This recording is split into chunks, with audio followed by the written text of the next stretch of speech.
Britain की संसद के बाहर घोड़े पे बैठा एक राजा का स्टैचू है, जिसे इंग्लैंड के लोग अपने सबसे बहादुर और महान राजाओं में से एक मानते हैं। इस राजा का नाम रिचर्ड द लायन हार्ट था, जिसने इंग्लैंड पर 1189 से 1199 तक राज्य किया था।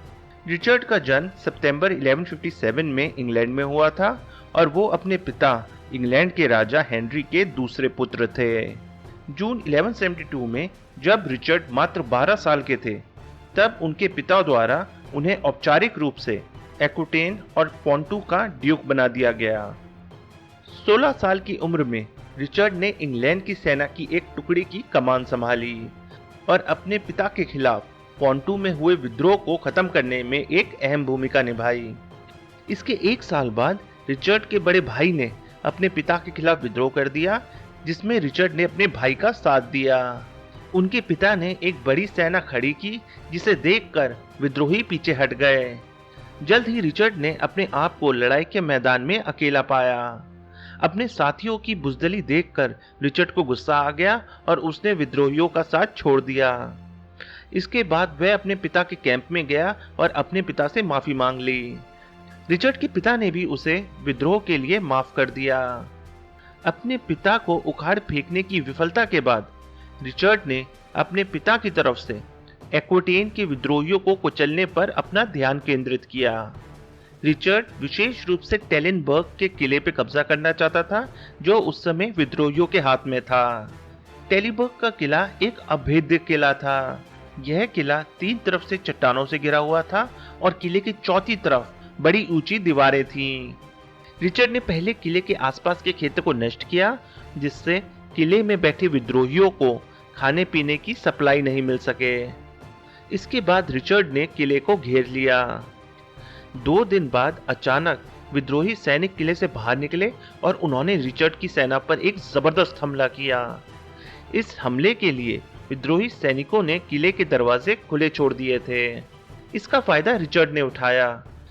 उसने जल्द ही न केवल हमला कर रहे सैनिकों को हरा दिया, बल्कि खुले हुए दरवाजों से वो किले के अंदर घुस गया और किले पे कब्जा कर लिया। जिस किले को अभेद्य माना जाता था, उस पर आसानी से महज 2 दिनों में रिचर्ड ने कब्जा कर लिया। टेलिनबर्ग पे रिचर्ड की जीत ने विद्रोहियों की कमर तोड़ दी, जिसके बाद बचे हुए विद्रोहियों ने आत्मसमर्पण कर दिया और विद्रोह खत्म हो गया। इस पूरे सैन्य अभियान ने रिचर्ड को एक कुशल सैन्य कमांडर के रूप में ख्याति दिलवाई। इस विद्रोह के कुछ साल बाद रिचर्ड के बड़े भाई की मृत्यु हो गई। किंग हेनरी के जीवित पुत्र में रिचर्ड अब सबसे बड़ा पुत्र था, जिसकी वजह से रिचर्ड को इंग्लैंड के राज्य का उत्तराधिकारी घोषित कर दिया गया। रिचर्ड के पिता किंग हेनरी ने उसे अपना उत्तराधिकारी बनाने के बाद यह मांग की कि रिचर्ड एक्विटेन का प्रोविंस अपने छोटे भाई जॉन को दे दे। रिचर्ड ने एक्विटेन का प्रोविंस अपने भाई को देने से इनकार कर दिया, जिसकी वजह से किंग हेनरी और रिचर्ड के बीच संघर्ष शुरू हो गया। रिचर्ड को भी अपने पिता के विरुद्ध विद्रोह करने का ये सही समय लगा, क्योंकि इस समय तक किंग हेनरी का स्वास्थ्य खराब रहने लगा था। अगले ही साल रिचर्ड ने अपने पिता के खिलाफ अपना अभियान शुरू किया। जुलाई 1189 को रिचर्ड की सेनाओं ने बेलन की लड़ाई में किंग हेनरी की सेनाओं को हरा दिया। इस हार के बाद किंग हेनरी ने अपना आदेश वापस ले लिया और रिचर्ड की बात मान ली। शांति संधि के महज 2 दिन बाद ही किंग हेनरी की चिनॉन में मृत्यु हो गई और Richard the Lionheart England के नए राजा बन गए। उस समय मिडिल ईस्ट का एक शहर जेरूसलम क्रिश्चियन और मुसलमानों के लिए पवित्र स्थल था, जहां एक क्रिश्चियन राजा बॉल्डविन राज्य करता था। लेकिन रिचर्ड के राजा बनने से 2 साल पहले एक मुस्लिम सुल्तान सलाहुद्दीन ने उसे हटाकर जेरूसलम पे कब्जा कर लिया। क्रिश्चियनिटी की रक्षा के लिए रिचर्ड ने होली लैंड जाने का फैसला किया, जहां वो जेरूसलम को सलाहुद्दीन के कब्जे से मुक्त कराना चाहता था। रिचर्ड ने होली वॉर के लिए एक बड़ी और शानदार सेना खड़ी की, लेकिन इस काम में उसका ज्यादातर खजाना खर्च हो गया। अपनी शानदार सेना के साथ रिचर्ड 1190 में होली वॉर के लिए इंग्लैंड से रवाना हुआ। जून 1191 को एकड़ में होली वॉर करने आई अन्य राजाओं की सेना में रिचर्ड शामिल हो गया। जब उसकी सेना ने एकड़ के किले को घेर रखा था, तब रिचर्ड बीमार हो गया। लेकिन अपनी बीमारी के बावजूद रिचर्ड ने स्ट्रेचर पर लेटे हुए अपने तीरों से किले की दीवार को गार्ड कर रहे एक सैनिक को मार गिराया। जल्द ही रिचर्ड ने एकड़ के किले पर कब्जा कर लिया और सलाहुद्दीन के 2700 सैनिकों को कैद कर लिया। किंग रिचर्ड ने सलाहुद्दीन से कैदियों को छोड़ने के बदले फिरौती मांगी, लेकिन जब नेगोशिएशन करते हुए कई दिन हो गए तो रिचर्ड को लगा कि सलाहुद्दीन उसे एकड़ में फंसाए रखने के लिए जानबूझकर देरी कर रहा है। किंग रिचर्ड ना एकड़ में रह सकते थे, ना ही वो जेरूसलम 2700 युद्धबंदियों के साथ जा सकते थे। इसलिए उन्होंने सारे युद्धबंदियों को मारने का फैसला किया। कैदियों को मारने के बाद किंग रिचर्ड जाफा की तरफ आगे बढ़े, लेकिन इससे पहले वो जाफा पहुंच पाते, उनका सामना सलाहुद्दीन की शक्तिशाली सेना के साथ हुआ। सितंबर 1191 को रिचर्ड और सलाहुद्दीन की सेना के बीच अरसुफ में लड़ाई लड़ी गई। सलाहुद्दीन के पास एक बड़ी सेना थी, इसलिए वो रिचर्ड की सेनाओं को छोटे छोटे हिस्सों में तोड़कर हर एक हिस्से को एक एक करके हरा देना चाहता था। लड़ाई शुरू होते ही रिचर्ड ने सलाहुद्दीन की रणनीति को समझ लिया और उसने अपनी सेना को इकट्ठा कर एक डिफेंसिव रणनीति अपनाई। सलाहुद्दीन के घोड़सवार सैनिकों ने रिचर्ड की डिफेंसिव फॉर्मेशन को तोड़ने के लिए लगातार हमले किए, लेकिन उन्हें सफलता नहीं मिली। लेकिन कुछ समय के बाद रिचर्ड की सेना की घोड़सवार टुकड़ी इन हमलों से परेशान हो गई और वो सलाहुद्दीन की सेना पर टूट पड़े। इस घोड़सवार सैनिकों की टुकड़ी को सलाहुद्दीन के सैनिकों ने घेर लिया और वो इन सैनिकों को मारने लगे। अपने सैनिकों को घिरा देख रिचर्ड ने अपनी पूरी सेना को हमले का आदेश दिया और उसकी पूरी सेना ने सलाहुद्दीन की सेना पर एक जबरदस्त हमला किया। अपनी सेना का मनोबल बढ़ाने के लिए रिचर्ड ने इस हमले को लीड किया। इस हमले ने सुल्तान सलाहुद्दीन की सेना को एक भारी नुकसान पहुंचाया और उसे पीछे हटना पड़ा। सुल्तान सलाहुद्दीन की सेना को भारी नुकसान पहुंचा, लेकिन वो नष्ट नहीं हुई। इसलिए सुल्तान सलाहुद्दीन ने अगला एक साल अपनी सेना को दोबारा खड़ा करने में लगा दिया। इसने रिचर्ड को मौका दे दिया और उसने जाफा पे कब्जा करने के बाद जेरूसलम को घेर लिया।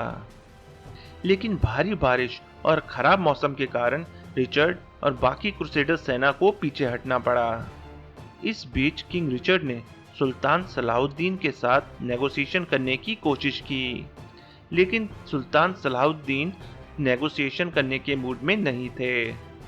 6 महीने के बाद क्रिश्चियन सेना ने जेरूसलम पे एक और हमला किया और उसे घेर लिया।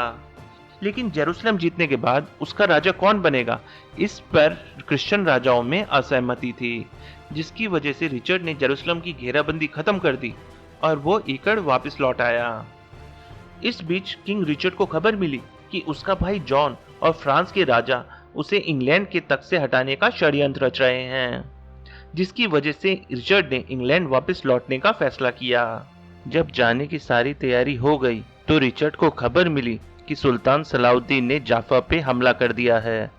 किंग रिचर्ड केवल 80 नाइट और 400 तीर चलाने वाले सैनिकों के साथ समुद्र के रास्ते जाफा पहुंचे।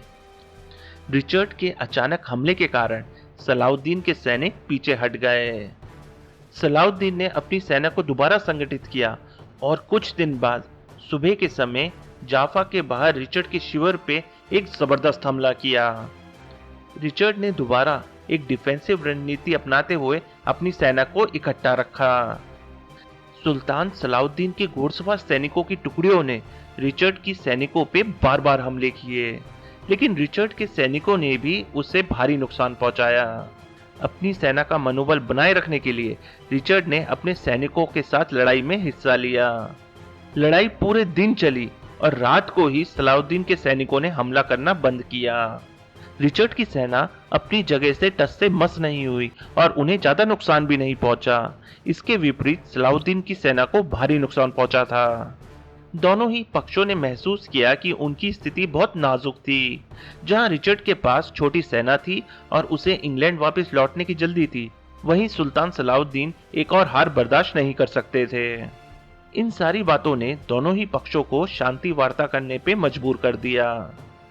एक ही महीने के भीतर दोनों पक्षों ने समझौता कर लिया, जिसके हिसाब से जाफा क्रिश्चियनों के पास रहेगा और जेरूसलम मुसलमानों के पास, और दोनों ही पक्ष 3 साल तक एक दूसरे पे हमला नहीं करेंगे। इसके बाद अक्टूबर 1192 को रिचर्ड इंग्लैंड के लिए रवाना हो गए। वापस लौटते समय रिचर्ड का जहाज एक तूफान के कारण क्षतिग्रस्त हो गया, जिसकी वजह से उन्होंने जमीन के रास्ते इंग्लैंड वापस जाने का फैसला किया। वापस लौटते समय इंग्लैंड के कुछ प्रतिद्वंदी राजाओं के सैनिकों ने उन्हें पहचान लिया और उन्हें कैद में डाल दिया। अपने बेटे को छुड़ाने के लिए रिचर्ड की मां ने एक बड़ी फिरौती दी, जिसके बाद रिचर्ड को मुक्त कर दिया गया।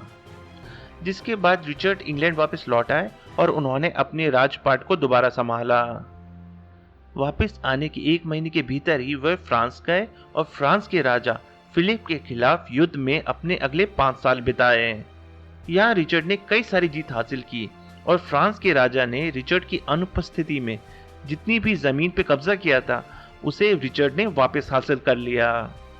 रिचर्ड के राज्य में लिमोंज करके एक जगह थी, जहां एक स्थानीय किसान को जमीन में गड़े हुए एक खजाना मिला। यह खजाना किसान एक स्थानीय जमींदार के पास ले गया, जिसने खजाने को रख लिया। जब रिचर्ड ने खजाने में अपना हिस्सा मांगा तो जमींदार ने इसे देने से इनकार कर दिया। इसके बाद रिचर्ड ने उस जमींदार के किले की घेराबंदी की। मार्च 1199 को जब रिचर्ड द लायनहार्ट किले में हमले में भाग ले रहे थे, तब एक तीर रिचर्ड के कंधे में घुस गया और घाव में इन्फेक्शन होने के कारण 10 दिन के अंदर रिचर्ड द लायनहार्ट की मृत्यु हो गई। रिचर्ड द लायनहार्ट का कोई पुत्र नहीं था, जिसकी वजह से उनके भाई जॉन उनकी जगह नए राजा बने। अगर आपको हमारा वीडियो पसंद आया हो तो प्लीज हमारे चैनल को सब्सक्राइब करें, लाइक बटन दबाएं। धन्यवाद।